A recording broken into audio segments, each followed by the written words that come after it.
ആനകളിങ്ങനെ കാട്ടാനകൾ കേട്ടാ തള്ളുന്നില്ല ശരിക്കും വന്നിട്ടോ. ഈ ബാക്കിൽ കാണുന്ന കരയെന്നല്ല പറയുന്നത്, ചെറിയൊരു കുളമാണ്.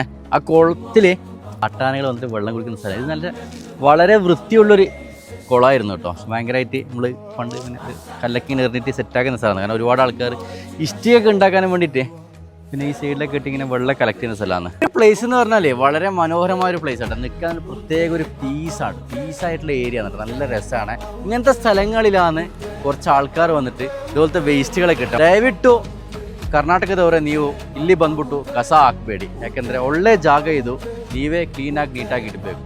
ಯಾರು ಹಾಕಿದಾರೋ ಅವ್ರ ಮನೆ ಮುಂದೆ ತಗೊಂಡೋಗ್ಬಿಟ್ಟು ನಾವು ಹಾಕ್ತಿದ್ದೀವಿ. ಬಟ್ ಇಲ್ಲಿ ನೀವು ಈ ಥರ ಮಾಡಬಾರ್ದು. ದಯವಿಟ್ಟು ಪ್ಲೀಸ್ ನನ್ನ ರಿಕ್ವೆಸ್ಟ್ ಇದು. ಯಾಕೆಂದರೆ ಒಳ್ಳೆ ಜಾಗ ಇದು, ನೀವು ಹಾಳು ಮಾಡಬೇಡಿ. ನಮ್ಮ ಕೇರಳದಾಗಿದ್ದರೆ ಗ್ರಾಮ ಪಂಚಾಯತಿಯವರು ಬಂದ್ಬಿಟ್ಟು ಅವ್ರಿಗೆ ಫೈನ್ ಹಾಕ್ಬಿಟ್ಟು ಈ ಥರ ಮಾಡೋಕ್ಕೆ ಬಿಡಲಿರಲಿಲ್ಲ. ಇಲ್ಲಿ ಪಂಚಾಯತಿಯವರು ಏನು ಮಾಡ್ತಾರೆ ಗೊತ್ತಿಲ್ಲ. ಬಟ್ ದಯವಿಟ್ಟು ನೀವು ನೋಡ್ತಾ ಇದ್ದರೆ ಬಂದ್ಬಿಟ್ಟು ಕ್ಲೀನ್ ಮಾಡೋ ವ್ಯವಸ್ಥೆ ಮಾಡಿ, ಹಾಗಾದರೆ ಒಳ್ಳೆಯದಾಗುತ್ತೆ.